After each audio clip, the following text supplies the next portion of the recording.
God alone can change a human heart.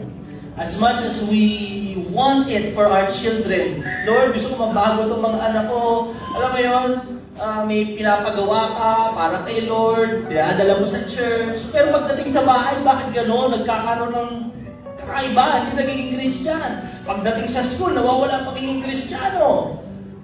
Because outside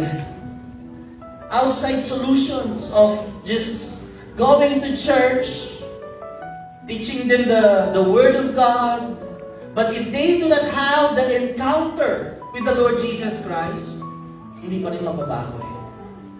Kasi kahit ilang taong ka nang umaatin, pero kapag hindi mo pa rin talaga sinuko ang buhay mo sa Diyos, sa ating Panginoon tagapagligtas, change is impossible.